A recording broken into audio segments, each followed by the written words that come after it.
Yes, please. Nakapanood po ako ng mga anime, kaya po ng mga iba pong mga show sa Japan. Pero din po kami mga show sa Japan na para po sa mga anime. Kaya gusto ko rin po pumunta ng Japan para makapunta po sa mga convention po natin. Dito, meron ba? Yes, siya.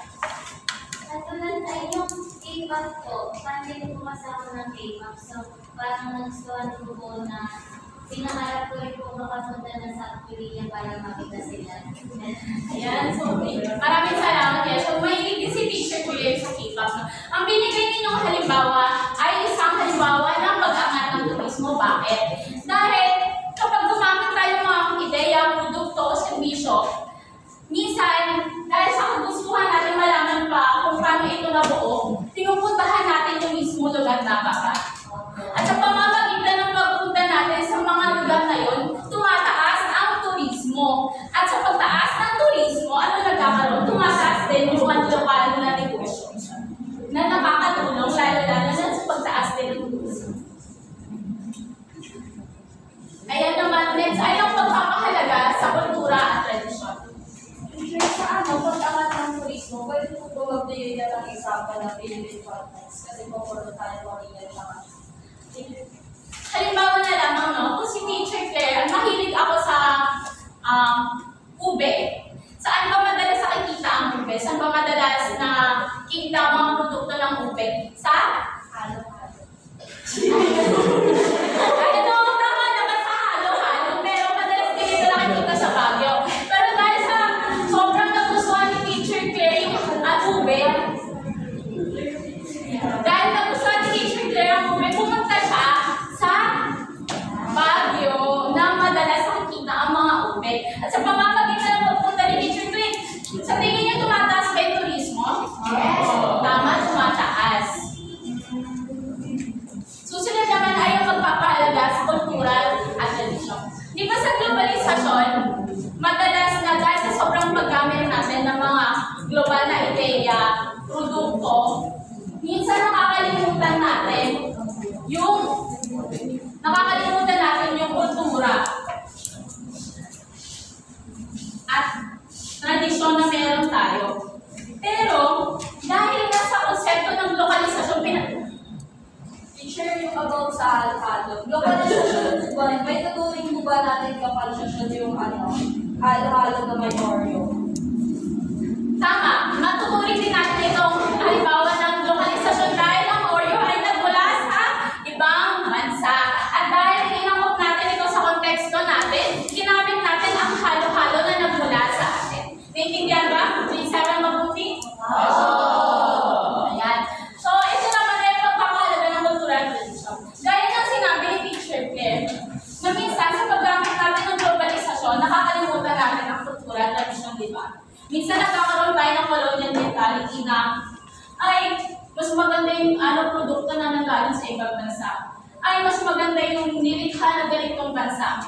Pero dahil pinagsama nga natin ang globalisasyon at ang lokalisasyon, na hindi natin nakakalimutan ang kultura at tradisyon. Kasi although gumagamit tayo ng impluwensya na galing sa ibang bansa, pinapaigting pa rin natin yung lokal na kultura, tradisyon at identidad na meron tayo. Naintindihan ba kay Sabet? Ayan.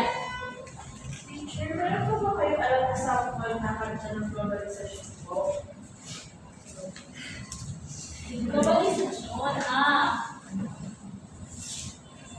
Pagkakaraw teacher, sabi niya. gusto mo ba yung ipipos?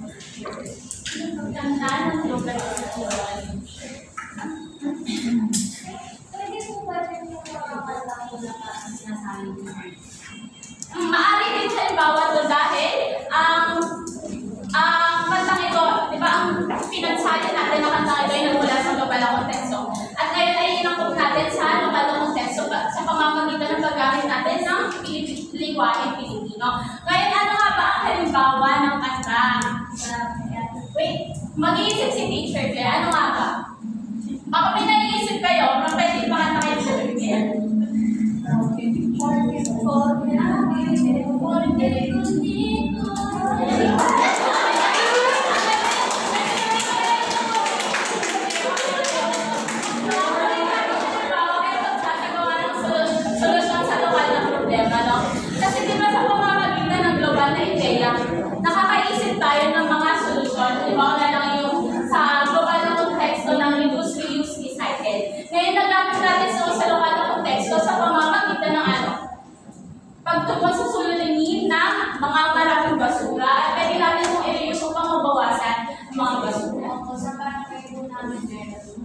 Marinig po kayo po. Sa barangay po namin meron tawag po nila doon segregation. Tapos nilalagay po namin mga bote po sa mga pwede pa po. Recycle po. Ayan, so halimbawa, kasi yung segregation ay nag-umpisa sa ibang bansa at inangkot natin para matutunan ng solusyon. Ngayon, bago tayo magtungo sa susunod natin, sa susunod na parte natin talakay, maaari ba makashake mo lang yung mga ayan, so maaari na ibaba. Ngayon, tutungo naman tayo sa aspekto ng lokalisasyon. Ngayon, may dalawang aspekto ng lokalisasyon. Ito ang produkto at servisyo. Maaari bang makibasa kung ano ang produkto o servisyo? Isang tangible na upang bilhin, gamitin o konsumihin. Servisyo, isang intangible o inihahawak na bagay na nagmumula sa output o gawain ng isa o higit pang individual. Ngayon, ang hawak ba ni Teacher Claire ay isang halimbawa ng produkto? Opo. Ang cellphone ba na hawak nino ay isang halimbawa ng produkto? Opo. Yan na, lahat ng bagay na nahawakan natin, lahat ng mga bagay na nandito sa silid-aralan na to ay isang halimbawa ng produkto dahil nahawakan natin ito. Ngayon, kapag sinabi natin sa vision, ito yung mga hindi natin nahawakan. Ang internet ba ay nahawakan natin? Hindi po. Hindi. So, ang Facebook ba ay nahawakan natin? Hindi po. Hindi. Dahil ito ay isang halimbawa ng servisyo.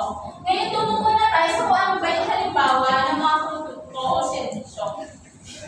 Una lang pinakilala ni Teacher Eugene ang Facebook. Di ba, sabi niya ang Facebook ay nanggaling sa ibang bansa. Ngayon, naging produkto ito ng lokalisasyon dahil ang Facebook ay nagmula sa ibang bansa. At sa pamamagitan ng pagkakaroon ng translation ng Facebook Messenger sa Filipino, nakakatulong ito para sa mas maintindihan ng maraming Pilipino ang mga impormasyon o content na nakalagay sa Facebook. Naintindihan ba? Yes. Ayan, Gcash. So, marami siguro hindi pamilyar ang grade 7 dahil masyadong makalibata sa Gcash. Tama ba? Pero narinig na ba kay nanay at tatay ang Gcash? Yan, kasi kapag sinabi natin Gcash, ito ay isang mobile wallet o mobile banking. Di ba kapag nabili tayo sa mga tindahan, gumagamit tayo ng mga papel na pera o bale para bumili o magbayad? Tama ba? Ngayon, hindi na lamang yun ang paraan upang makapagbayad tayo. Pwede na rin tayo gumamit ng ating mga gadget devices katulad ng inyong mga cellphone upang magbayad. At sa pamamagitan nito, lalo-lalo na ng pandemya, nakatulong ito upang magilimitado yung interaction ng mga tao sa isa't isa. Kasi nga dahil nakakahawa ang sakit ng pandemya. Naaabutan niyo pa ba ang pandemya? Oo. At ngayon,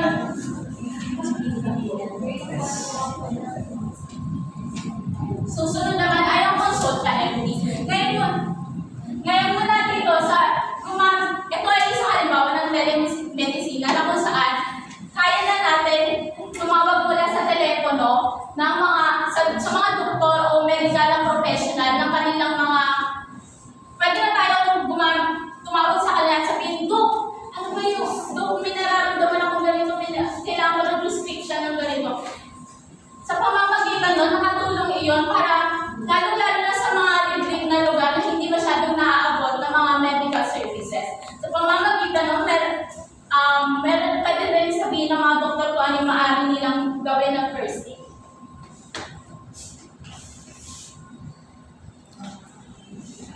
Ayan, sa susunod na halimbawa naman ay tumungo tayo sa produkto. Ngayon, may nakakaalam ba dito kung sila ay pinanganak ng saktong siyam na buwan? Wala. Saktong siyam na buwan kayo pinanganak? Ay, hindi sure. Ngayon kasi kapag ang isang sanggol ay pinanganak ng hindi saktong siyam na buwan, gumagamit ng incubator. Ngayon, yung incubator na to, napapanatili nitong buhay at malusog ang isang sanggol. At sa pamamagitan ni Dr. Fred Del Mundo, gumawa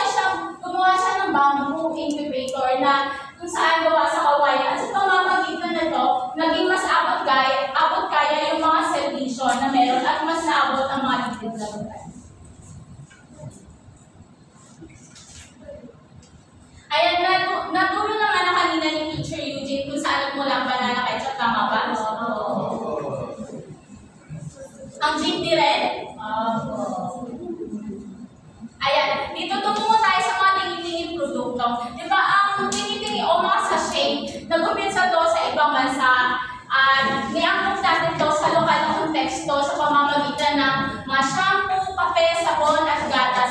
Ngayon sa pamamagitan nito, nakatulong siya sa suliranin ng mga taong hindi abot kaya na bumili ng mga malalaking produkto. At sa pamamagitan nito, mas naging abot kamay ang mga produkto pa nilang Pilipino.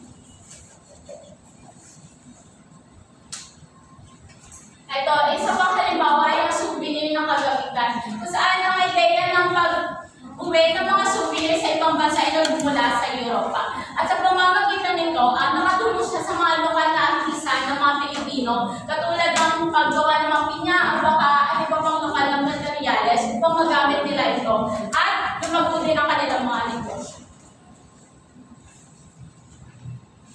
Ayan, ito ang atin para sa ating conclusion. Ito naman ang ating graphic organizer upang mas maunawaan natin. Evidences. Ayan, marami. Ngayon, tutungo naman tayo sa kung paano natin magagamit ang ating talakayan upang mas maunawaan pa ninyo ang ating talakayan. Ngayon, magkakaroon tayo ng aktibidad. Di ba nasa inyo yung mga tablet? Maaari bang makibuksan?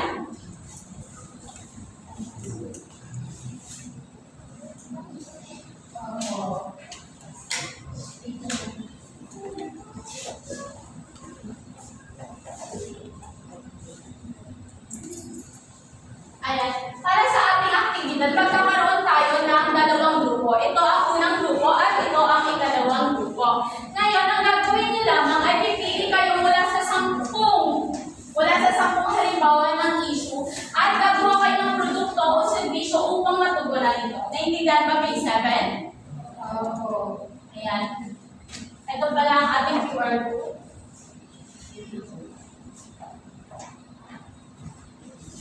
Teacher, paano po ang keyword? Aring insurance mo. Ito.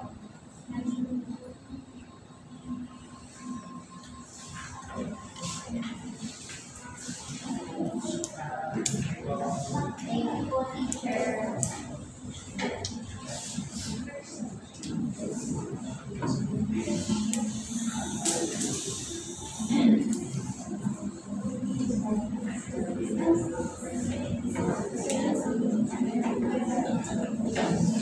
Ngayon may 3 minuto lamang kayo upang masagutan.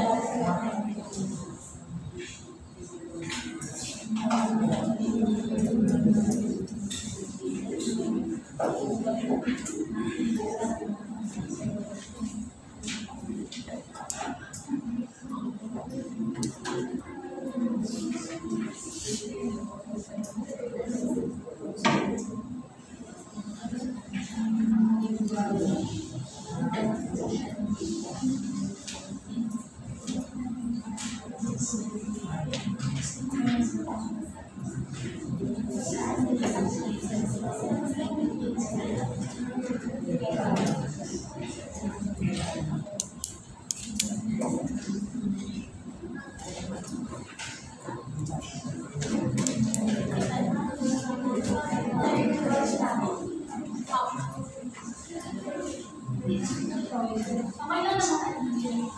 Basta magpalipas na nila. Ari bang makikilisan? Sino makikilisan?